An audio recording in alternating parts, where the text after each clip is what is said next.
Iran started exactly striking missile on the civilian target right নাও।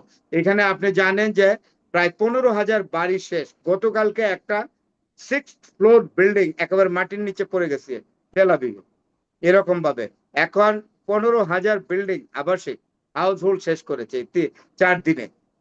এখন সেটার জন্য বাড়ির মালিকরা এখন নেতানিয়াহুর গভর্নমেন্টের কাছে ক্ষতিপূরণ চাচ্ছে। আমি বারবারই একটা কথা বলি যে জিওপলিটিক্যাল ব্যাপারটাও তো একটু অ্যাড্রেস করতে হয়, বা এটা সম্পর্কে নলেজ থাকতে হয়, এটা সম্পর্কে একই করতে হয়। এটা তো আমেরিকানরা জানে যে ইরানের ভূখণ্ড এরকম একটা স্ট্র্যাটেজিক একটা ল্যান্ডস্কেপ, যেটা কখনো ল্যান্ডস্কেপ বলবো কে, একটা আনফ্রেন্ডলি টেরাইন বলবো এটাকে। এইটা সম্পর্কে তো আমেরিকানরা জানে, তারপরে কিভাবে সাহস করলো ইরান আক্রমণ করতে। যেখানে আফগানিস্তানের যে মুজাহিদরা পাগড়ি পরে, জুব্বা পরে, কাঁধের মধ্যে আপনার রাইফেল তাদের দেশেই তো থাকতে পারেনি। আর Iran is more sophisticated, more advanced technology. আপনাকে আরেকটা দেই, পৃথিবীর যে 6টা রাষ্ট্র এখন আপনার super hypersonic engineering advanced, Iran তাদের মধ্যে একটা। এবং এইটাই টার্গেট করে ইরানের আপনার ইস্পাহান ইঞ্জিনিয়ারিং ইউনিভার্সিটিতে আক্রমণ করছে আপনার America. It is not proper, it is not proper. Educational ইনস্টিটিউশনে আপনি আক্রমণ করতে পারেন না। It is quite exactly violation of the war principle, war ethics. আপনাকে আমি বলি, সেকেন্ড ওয়ার্ল্ড ওয়ারের সময় জার্মানি এবং ব্রিটেনের মধ্যে একটা চুক্তি হয়েছিল যে উভয় দেশই স্ট্রাইক করবে, এয়ার স্ট্রাইকিং করবে, কিন্তু অক্সফোর্ড ক্যামব্রিজ বিশ্ববিদ্যালয়ে কেউ অ্যাটাক করবে না, কোনো এয়ার স্ট্রাইকিং হবে না। এবং সেখানে বার্লিন ইউনিভার্সিটিতে আর ফ্রাঙ্কফোর্ট ইউনিভার্সিটিতে, যেগুলো মেজর মেজর ইউনিভার্সিটি গুলো আছে জার্মানিতে, এগুলোতে কখনোই ব্রিটেন আক্রমণ করবে না। এবং বিমান হামলা উভয় দিক থেকে হয়েছে।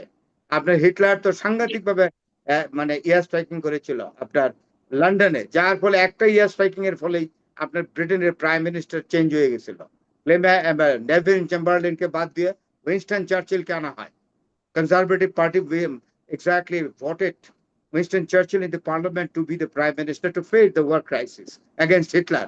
তো এটা তো আপনারা জানেন যে তারা কিন্তু শিক্ষা প্রতিষ্ঠান দুই দেশের, এবং বলাই হয়েছে অক্সফোর্ড ক্যামব্রিজে করবে না, আর এখানে বার্লিন, তারপরে আপনি বন ইউনিভার্সিটিতে করবে না, ফ্রাঙ্কফোর্ট ইউনিভার্সিটিতে করবে না, এবং সেটা বজায় রেখেছে।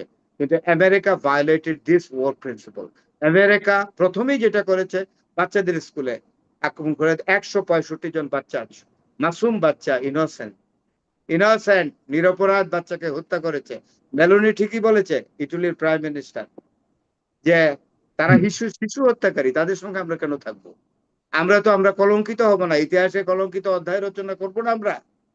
তারা শিশু হত্যাকারী, তারা ছাত্র শিক্ষার্থী হত্যাকারী, তারা নিরীহ জনগণকে হত্যা করছে। আপনি দেখবেন ইসরায়েলে যখন রেকলেস ইরান হামলা করছে, এটা কিন্তু ইসরায়েল যখন সিভিলিয়ান টার্গেটে অ্যাটাক করেছে, তখনই কিন্তু ইরান বলছে যে না, এদের সাথে তো ওয়ার প্রিন্সিপল মেনটেন করে লাভ নাই। Then Iran started exactly striking missile on the civilian target right now. এখানে আপনি জানেন যে প্রায় 15,000 বাড়ি শেষ। গতকালকে একটা 6th ফ্লোর বিল্ডিং একেবারে মাটির নিচে পড়ে গেছে তেল আবিবে। এরকম ভাবে এখন 15,000 বিল্ডিং আবাসিক হাউস হোল্ড শেষ করেছে 4 দিনে। এখন সেটার জন্য বাড়ির মালিকরা এখন নেতানিয়াহুর গভর্নমেন্টের কাছে ক্ষতিপূরণ চাচ্ছে। এখন বুঝতে পেরেছেন তো কোথায় তারা, আমেরিকা এবং ইসরায়েল, তারা নিজেদেরকে খুব মনে করে অত্যন্ত সভ্য। তারা যে অসভ্যতার পরিচয় দিল এই যুদ্ধে, পৃথিবীর কোন বর্বর জাতি এটা করে নাই। দে আর ফলোইং দ্য ল অফ জঙ্গল ফরেস্ট। তারা আবার ডোনাল্ড ট্রাম্প বলে, দেখেন কত বড় কথা বলেছে একজন প্রেসিডেন্ট, এই কথা বলে যে আদিম যুগে নিয়ে যাব, পাথর যুগে, ইরানকে পাথর যুগে নিয়ে যাব।